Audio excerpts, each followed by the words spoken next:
Hablando de potencial humano, ¿alguna vez se han preguntado a qué se debe la gran disparidad de resultados y desempeño entre una persona y otra?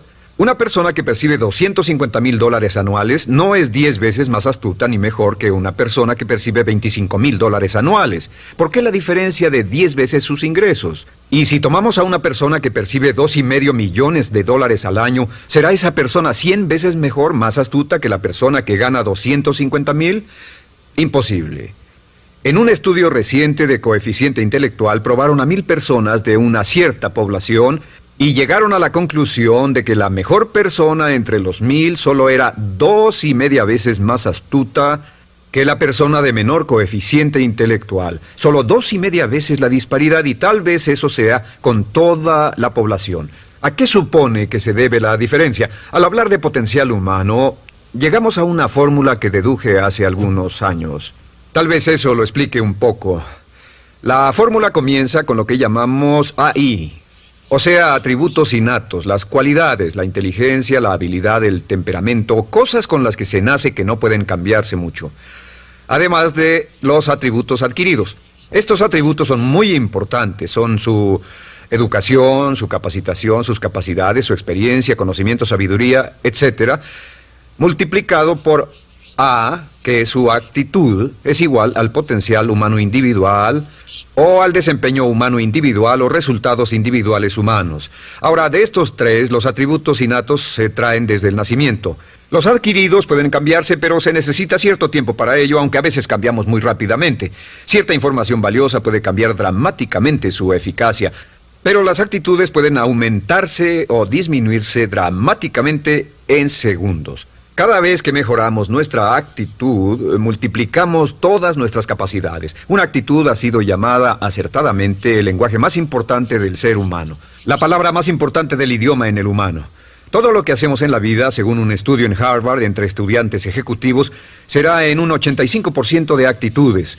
Un 85% de su éxito estará determinado por su actitud. Eso significa que está determinado por cuán positivo o cuánta actitud mental positiva se tenga.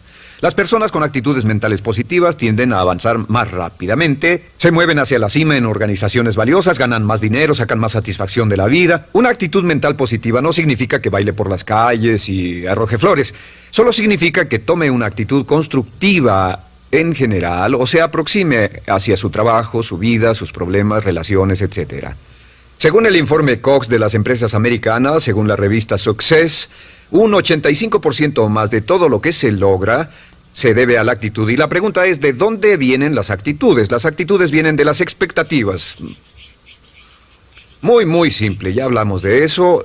Y una forma muy poderosa de mejorar su actitud instantáneamente es decir, aunque no lo crea, pienso que algo maravilloso va a ocurrirme hoy. Como dijimos antes, nuestras expectativas sobre los desenlaces determinan nuestra actitud. Si espera que las cosas salgan bien, tendrá una actitud positiva. Si espera que salgan mal, tendrá una actitud negativa. Y lo maravilloso es que podemos fabricar nuestras expectativas. Podemos esperar lo que deseamos. Podemos esperar cosas buenas, cosas malas, y no nos decepcionaremos. ¿De dónde surgen nuestras expectativas? Nuestras expectativas surgen de nuestras creencias y de nuestros valores. Son el centro de los factores motivacionales de nuestra personalidad, nuestras creencias. Y esto nos conduce a un entendimiento del potencial humano. Significa básicamente que nuestra actitud es una expresión externa de lo que está ocurriendo internamente. Y esto es consistente con las leyes mentales. Con respecto a las creencias, cada uno de nosotros tiene muchas creencias en el fondo que los psicólogos llaman los conceptos propios. El concepto propio, o su descubrimiento, es considerado por muchos como el logro único y más importante para comprender el desempeño humano en el siglo XX. Yo estoy de acuerdo. El concepto propio es como, si queremos usar una analogía militar, el centro de mando. O si queremos usar una analogía técnica, es el programa central de su computadora básica.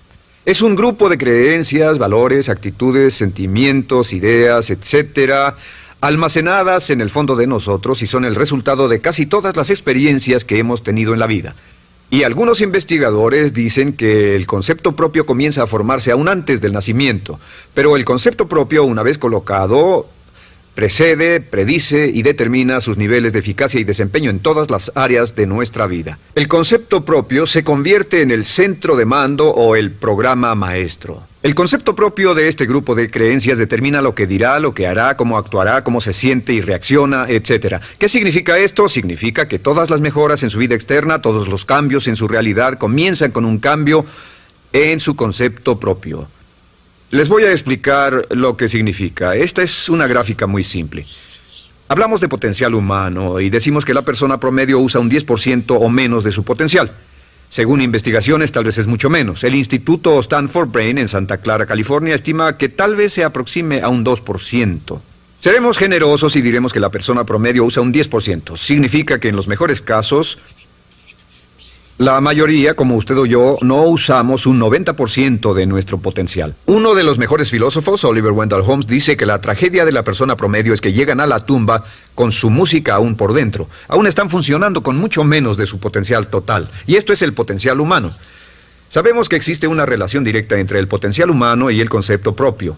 Pero como nuestros conceptos propios o nuestras estimaciones de nosotros mismos generalmente son mucho menores de lo que debieran ser, nuestro nivel de desempeño y eficacia también es menor. Sabemos que nuestro concepto propio es altamente subjetivo.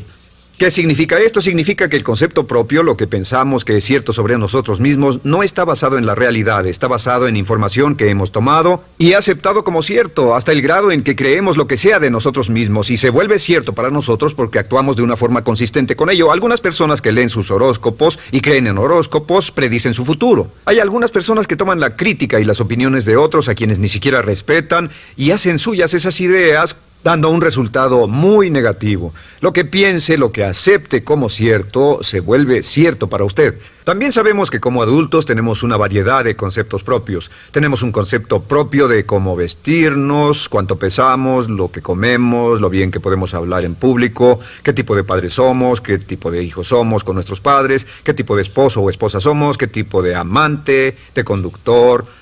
Lo interesante de manejar es que todos los hombres tienen un concepto muy positivo con respecto a esto.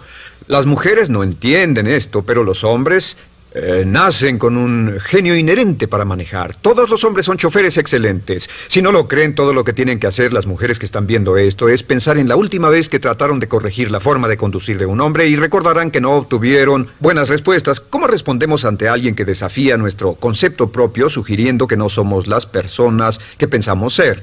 Estamos a la defensiva, nos enfadamos, nos irritamos, es difícil que nos traten. Tenemos un concepto propio de lo creativos que somos, lo inteligentes, lo rápido que leemos, lo bueno que somos en los deportes, y si practicamos una gran variedad de ellos, tenemos un concepto propio para cada uno de ellos. Tenemos un concepto propio de lo bien que cocinamos, de lo bien que educamos a nuestros hijos, de lo bien que limpiamos nuestra casa, los autos que manejamos, etc. Y también de lo que valemos por lo que ganamos. Es muy interesante saber que nunca ganamos más del 10% de nuestro concepto propio en ingresos. Nuestro concepto propio determina nuestro nivel de ingresos. Este nivel de concepto propio se llama zona de confort. Y aunque querramos más dinero, veremos que la tendencia humana natural de todas las actitudes es luchar por lograr entrar a la zona de confort y luego quedarnos ahí. Si ganamos un 10% por encima de nuestro concepto propio de ingresos, tendremos una necesidad imperante de deshacernos de ese dinero. Lo donaremos, lo gastaremos en forma extravagante y hasta lo perderemos si recibimos demasiado. Las personas que ganan la lotería siempre están quebradas a los 2 o 3 años. Queman el dinero porque ese dinero está más allá de su concepto propio. Si gana 10% o menos de su nivel de concepto propio, se descubrirá luchando, trabajará más duro, más tiempo, pensará en forma más creativa, buscará diferentes formas para aumentar sus ingresos o sus segundos ingresos. La única forma de mejorar cualquier parte de su vida, incluyendo sus ingresos, es aumentando el nivel del concepto propio de sus ingresos, comenzando a pensar en usted como si estuviera ganando más dinero. Si quiere bajar de peso, la única forma en que podrá lograrlo es pensando en que está delgado. Piense en usted mismo como una persona más delgada. Si quiere volverse una persona más popular, más amorosa, más feliz o más sana, comience a pensar una y otra vez en esas cosas hasta que se vuelvan parte de su nuevo concepto propio. Hablaremos de eso más adelante. Es una parte esencial de la programación de su mente hacia el éxito. Su concepto propio global está determinado por el promedio de sus conceptos propios en las áreas que considere importantes. Ahora, su concepto propio está formado de 3 partes críticas. La primera parte del concepto propio es el ideal propio. El ideal propio es la persona que más desearía ser, es su idea de lo que constituye un ganador, es su visión ideal de lo mejor que puede ser usted. Nada más, una de las cosas que sabemos de las personas con éxito es que las personas con éxito tienen ideales propios muy claros, ideales claros de quién quieren ser en el futuro. Las que no tienen éxito tienen ideales muy vagos. El número 2 es la autoimagen. La autoimagen es como un retrato de cómo se ve a sí mismo y lo que piensa de sí mismo.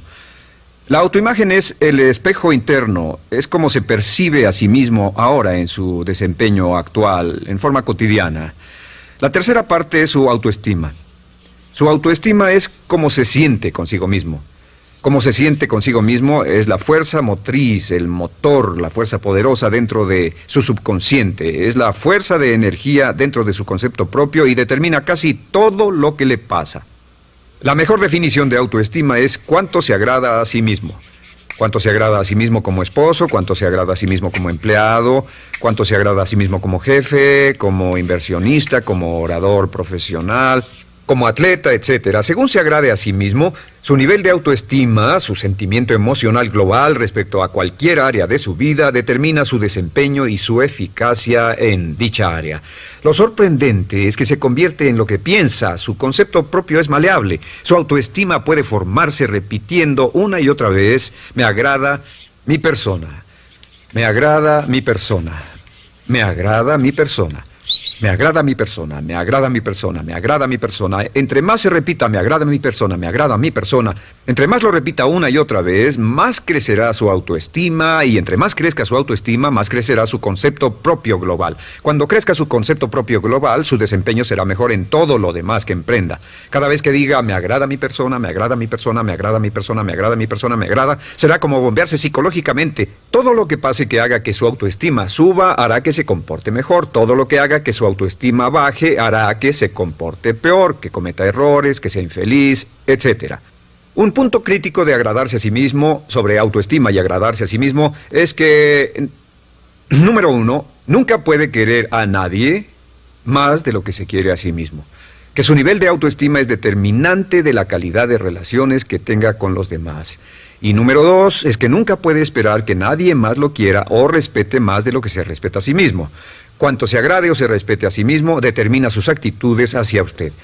Todas las escuelas de psicología actualmente están de acuerdo en el hecho de que depende de lo que usted realmente se quiera y se respete a sí mismo como un ser humano valioso e importante, tiene efecto sobre todo lo que le pase. Cuánto se agrade a sí mismo y lo que puede hacer es mejorar su autoestima diciendo me agrada mi persona, me agrada mi persona, me agrada mi persona, me agrada mi persona. Y esto nos lleva a la pregunta, ¿de dónde viene el concepto de autoestima? Y descubrimos que el concepto propio es maleable, puesto que no nace con este concepto propio, no nace con ninguna idea sobre sí mismo, no nace con autoimagen ni autoestima, nace en cierto modo como potencial propio. Es la mejor forma de plantearlo. La persona promedio llega al mundo como potencial puro. Y no tiene el concepto propio de que todo lo que es ahora, todo sentimiento que tiene, toda actitud o valor, tuvo que aprenderlo en el transcurso de su vida. También sabemos que el niño llega al mundo con una necesidad imperante de amor y contacto.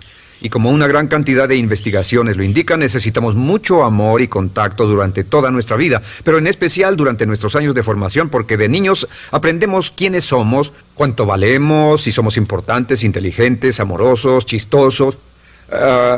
Todo esto lo aprendemos por la forma en que nuestros padres nos tratan. Si nuestros padres, nuestros parientes, tíos o tías, en especial nuestros padres, nos tratan como si fuéramos realmente importantes, crecemos pensando que somos realmente importantes, pero si nuestros padres no lo hacen, pasa algo más. Sabemos que los primeros años de vida son los más importantes para el desarrollo del concepto propio, que un niño comienza a partir de cero. El niño nace sin saber quién es él o ella. Son sumamente valiosos el primero, segundo, tercero, cuarto y quinto años de vida.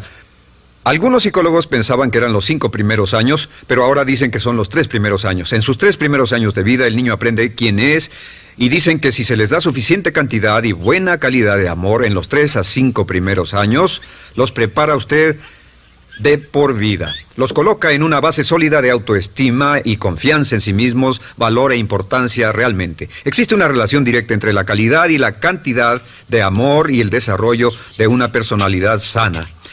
Entre más amor, amor incondicional, reciba un niño en sus años formativos, más fuerte será la base de su personalidad. El reverso de la educación es que casi todos los problemas de psicosis, neurosis, perturbaciones de la personalidad y problemas de comportamiento surgen de los problemas que se tengan con el concepto propio. Ahora observemos a los adultos. Aquí está nuestra personalidad adulta. Si nos observamos, podemos llegar a reparar nuestras bases, por así decirlo, repitiéndonos una y otra vez: me agrada mi persona, me agrada mi persona, me agrada mi persona, y llevamos ese concreto reparador hacia la base de nuestra personalidad. Los niños necesitan el amor como las rosas necesitan la lluvia. Los niños que carecen de amor a menudo mueren por escasez de amor. Es una enfermedad llamada marisma. Ahora, ¿qué más sabemos sobre los niños? Sabemos que los niños llegan al mundo con dos atributos notables. El primero es que no sienten temor. Los niños nacen sin temores. No temen a nada excepto a caerse y a los ruidos fuertes. Y esto se expresa en sus actitudes: yo puedo. Los niños llegan al mundo pensando que pueden hacer cualquier cosa, y quien haya criado a un niño hasta la edad de 3, 4 o 5 años sabe que debe pasar esos primeros años evitando que se maten, porque son como pilotos japoneses, porque no le tienen miedo a nada. Su segundo atributo es que llegan al mundo totalmente espontáneos. Dicen lo que quieren, hacen lo que quieren, son totalmente desinhibidos. Totalmente. Ellos no temen hacer nada de lo que desean, y esto se expresa en su actitud: no quiero. No tengo que hacerlo. Si ha tratado de controlar a un niño, lo habrá visto. Lo primero que dicen cuando comienza a darle órdenes, lo primero que aprenden es: no tengo que hacerlo. Claro, a veces cambiamos sus mentes de una u otra forma, pero estos son los dos atributos con los que los niños llegan al mundo. Llegan al mundo sin temores y desinhibidos. ¿Qué significa esto? Significa que nuestro derecho innato natural es no ser temerosos y ser desinhibidos. Y solo cuando podemos crear la misma situación en nuestra vida adulta, cuando no tememos y somos desinhibidos, nos sentimos a gusto con nosotros mismos. Las mejores organizaciones, las mejores compañías son las que crean un ambiente donde nos sentimos sin temores y sin reservas para ser nosotros mismos y para hacer lo mejor de nosotros. Al crecer descubrimos que los niños aprenden de dos maneras. La primera es por imitación. Imitan a uno o a ambos padres, en especial al padre dominante. Algunas veces el padre dominante cambiará cuando crezca el niño, y a veces los niños imitan al padre, a veces a la madre, pero aprenden por imitación. Muchas características y hábitos que tenemos como adultos los aprendimos de nuestros padres. ¿Alguna vez ha tenido la oportunidad, ha tenido la ocasión de gritarle o reñirle a uno de sus hijos? Verá que le dice las mismas cosas que le dijo su padre a usted cuando era niño. Así que imitamos. A veces imitamos su caminar, a veces su forma de hablar, a veces imitamos sus valores, sus creencias, etcétera, aunque esos valores y esas creencias no tengan ningún valor. ¿Por qué? Porque nuestros padres eran así cuando nosotros éramos niños. La segunda forma en que aprendemos es pasando de la incomodidad, lo que no se siente bien, hacia la comodidad. Freud llamó a esto el principio del placer. O sea que nos movemos hacia aquello que nos hace sentir cómodos, lo que nos da placer, lo que nos hace sentir bien con nosotros. Nos movemos de la incomodidad hacia la comodidad. Así es como aprendemos a no mojar el pañal, por ejemplo. Sabemos que no es agradable caminar con popó o pipí en nuestros pañales. Vemos lo que hacen nuestros padres, vemos lo que nuestros parientes hacen y decimos: estas personas no hacen lo que yo. Así aprendemos a caminar y lo demás. Así que de la incomodidad hacia la comodidad. Durante toda nuestra vida, por cierto, así es como aprendemos. Imitamos leyendo lo que otras personas hacen, estudiando libros y en el trabajo, imitamos cuando vamos a la escuela, y hacemos lo que nos da resultados positivos, lo que nos da refuerzos positivos, y hacemos cada vez menos las cosas que nos causan incomodidad o dolor. Ahora, muy temprano en la vida, como equivocación o como resultado de una equivocación que los padres cometen en la crianza, los niños comienzan a aprender hábitos y patrones negativos. Los patrones y hábitos negativos tienen sus raíces principalmente en la crítica destructiva. La crítica destructiva comienza muy temprano en la vida, a veces en los primeros meses. Y la crítica destructiva la usan los padres para dirigir y controlar a sus hijos. Desafortunadamente, tiene un efecto muy peligroso y dañino sobre nosotros, ya que la crítica destructiva tiende a minar la integridad de la personalidad del niño. Muchos de nosotros, incluyéndome a mí y a muchos de ustedes, Nos hemos visto minados y heridos por la crítica destructiva más que todas las guerras en la historia. Ahora, como resultado de la crítica destructiva, comenzamos a desarrollar hábitos y patrones negativos. Los patrones de hábitos negativos son respuestas condicionadas hacia los estímulos. Los patrones de hábitos negativos se desarrollan en los inicios de la vida. Se desarrollan como resultado de una repetición del temor y el dolor una y otra vez. Se desarrollan como resultado de la crítica destructiva, el castigo físico, etc. En los inicios de la vida comenzamos a desarrollar dos manifestaciones que nos persiguen durante toda nuestra vida y más que ninguna otra cosa inhiben nuestro potencial. La primera es la llamada patrón de hábito negativo inhibido. El patrón de hábito negativo inhibido se aprende cuando al niño le dicen una y otra vez no. Aléjate de ahí, no toques eso, y se le castiga. Cuando el niño intenta algo nuevo, o se involucra con algo, o huele algo, o derrama algo, o rompe algo accidentalmente, el padre estalla y se enfada mucho.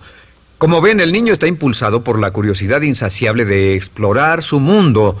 Y lo que pasa es que cuando lo explora o se interesa y echa a perder algo, si el padre reacciona golpeando al niño, el niño comienza a pensar cada vez que intento algo nuevo, cada vez que intento algo diferente, cada vez que voy más allá de mis límites, cada vez que me salgo de mi zona de comodidad, cada vez que no juego sanamente, me golpean, me castigan, me lastiman, me envían a mi alcoba y me siento mal. Y muy pronto el niño desarrolla el sentimiento de no puedo, no puedo.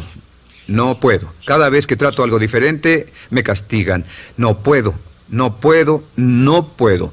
Es como la respuesta de Pavlov. Pavlov sonaba la campana y le daba de comer a un perro, y el perro salivaba, y Pavlov alimentaba al perro. Mientras sonaba la campana, el perro salivaba y siguió haciendo eso, y después Pavlov solo sonaba la campana y el perro salivaba. Lo que pasa en la vida adulta es que esto crea lo que llamamos temor al fracaso. El temor al fracaso es una respuesta condicionada a un proceso de crítica destructiva que ocurre en los primeros 5 o 6 años de la vida.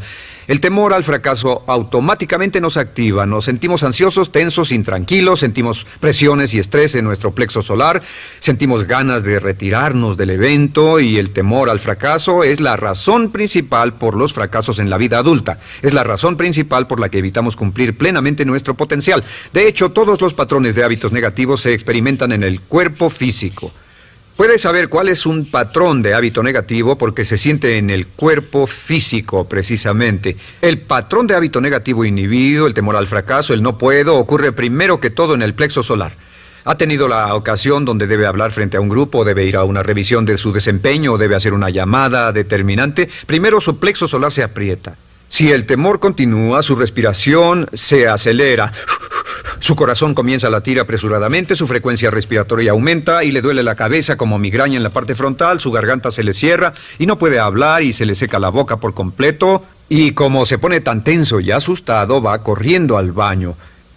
Estas son todas las manifestaciones. No hay peligro físico, pero sí peligro psicológico, una respuesta condicionada. Cuando sentimos estas cosas, la tendencia es retirarse de la situación que las ocasiona, y es la razón por la que no logramos mucho si retrocedemos. Es muy importante. El segundo patrón de hábitos negativos es el compulsivo. El patrón de hábito negativo compulsivo se aprende cuando a los niños se les dice una y otra vez: más vale que lo hagas. Si no lo haces, tendrás problemas o me las pagarás. A los niños se les convierte en recipientes del amor condicionado. Los padres no intentan hacer esto, pero lo que hacen es sugerirle al niño: no te amo, por lo tanto no estás a salvo, a menos y hasta que hagas lo que yo quiero. El niño crece sintiendo: tengo que hacer lo que quiera mi mamá. Debo complacerla, debo complacer a papá, debo complacer a los demás, debo complacer a mis parientes, y a veces debo complacer a mis semejantes, debo complacer a mis maestros, debo complacer a todo el mundo, y crecen con esto: debo. No puedo hacer lo que quiero hacer, debo hacer lo que complace a las demás personas. Este patrón de hábito negativo muy temprano en la vida se traduce en el temor al rechazo. El temor al rechazo lo experimentan los hombres como adultos como un comportamiento tipo A. Hablaremos del comportamiento tipo A posteriormente. El comportamiento tipo A es una necesidad compulsiva o excesivamente compulsiva de complacer de algún modo a alguien sin normas de comportamiento, prácticamente sin pensarlo. El temor al rechazo nos impulsa, nos hace muy sensibles a las necesidades de los demás. Hacemos cosas que otras personas quieren, no hacemos lo que nosotros queremos. Siempre estamos tratando de complacer a los demás, tenemos preocupaciones o nos importan las opiniones, sentimientos y actitudes de otros hasta el punto donde ocultamos nuestras necesidades. El temor al rechazo se siente en la columna del cuerpo. Se divide el cuerpo a la mitad y se siente hacia abajo en la mitad posterior del cuerpo. El primer lugar donde comienza a sentirse el temor al rechazo es generalmente en los hombros y el cuello. Nos sentimos entumidos, duros, tensos. Cuando tenemos mucho que hacer sentiremos un estrés tremendo en la columna. Los músculos se estiran en la parte posterior. A veces se manifestará como flebitis y venas varicosas y a menudo nos darán dolores de cabeza en la parte posterior de esta porque las arterias carótidas que llevan la sangre hasta la cabeza, los músculos a su alrededor se contraen y la cantidad de sangre que fluye hacia la cabeza fluye más lentamente y se siente un terrible dolor de cabeza en la parte posterior. Estos dos temores, los patrones de hábitos negativos compulsivos, el compulsivo y el inhibitorio, son resultado de la crítica destructiva, el gran destructor de la personalidad que nos persigue durante toda la vida. Y lo maravilloso de todo esto es que como son patrones de hábitos aprendidos, podemos olvidarlos. Podemos acabar con el temor al fracaso que nos detiene. Podemos acabar con el temor al rechazo que hace que hagamos cosas que complacen a los demás en vez de complacernos a nosotros, trabajando con nuestra propia autoestima. Porque existe una relación inversa entre la autoestima y el patrón de hábitos negativos. Porque entre más se agrade a sí mismo, menos teme al fracaso. Entre más se agrade a sí mismo, menos teme al rechazo. Entre más se agrade a sí mismo, menos temerá a cualquier cosa. Y si sigue repitiendo, me agrada mi persona, me agrada mi persona, me agrada mi persona una y otra vez, si sigue diciendo esto, con el tiempo su autoestima sube más y más y más y más y sus temores desde luego bajan. Cuando su autoestima sube, sus temores van en dirección opuesta. Ahora, ¿cómo enfrentar la crítica destructiva si debe criticar a otras personas? Pues eso es muy simple. Muchos padres nos han preguntado eso. ¿Cómo se controla a los niños? Una de las claves para controlar a los niños es dirigirlos para que hagan algo constructivo en lugar de hacer algo destructivo. Otra cosa que debe recordarse es que lo que quiere hacer es que quiere dar una crítica informativa, crítica constructiva, lo que significa que se les dice a los niños lo que pueden hacer o a los adultos lo que pueden hacer mejor. Todo el propósito de dar retroalimentación de cualquier tipo es mejorar el desempeño. Si es padre, o si es jefe, o si es una persona en una relación, si una persona está haciendo algo malo o inadecuado, todo el propósito de darles cualquier tipo de retroalimentación es para que puedan hacerlo mejor. Sin embargo, existe una relación directa entre la autoestima y la crítica destructiva. Cada vez que se critica a una persona, su autoestima baja. Y cada vez que su autoestima baja, su habilidad para desempeñarse baja. Si critica a una persona en forma destructiva demasiado tiempo, llegará a un punto donde no intentarán nada. Se convierte en lo que llamamos hipersensible. Un adulto hipersensible es aquel que no puede aceptar críticas de nadie. Un adulto hipersensible es una persona que está muy tensa, ansiosa, si siquiera sugiere que no está haciendo lo correcto. Si trata con un adulto hipersensible, la clave es sentarlo y recordar 4 cosas. Número 1, comenzar con alabanzas. Número 2, proteja la autoestima de la persona a toda costa. Número 3, discuta el desempeño y no a la persona. Hable del comportamiento más que de la persona. Y número 4 es enfocarse hacia el futuro en vez de en el pasado. Enfóquese hacia lo que va a hacerse en forma diferente en el futuro en vez de lo que pasó en el pasado. ¿Por qué? Una razón muy simple, porque una persona no puede controlar el pasado. Al no poder controlar el pasado, cualquier crítica de lo que han hecho en el pasado les da un estrés tremendo y frustración. Así que, en resumen, la clave del éxito en la vida es una actitud mental positiva. Una actitud mental positiva se basa en expectativas de éxito, de una serie de expectativas positivas. Esa serie de expectativas positivas se basa en sus creencias y en su concepto de sí mismo. El centro de su concepto propio que determina su eficacia en la vida es su autoestima, y su autoestima se mide por cuanto se valore a sí mismo. Las dos cosas que nos frenan más que nada son el temor al fracaso y el temor al rechazo.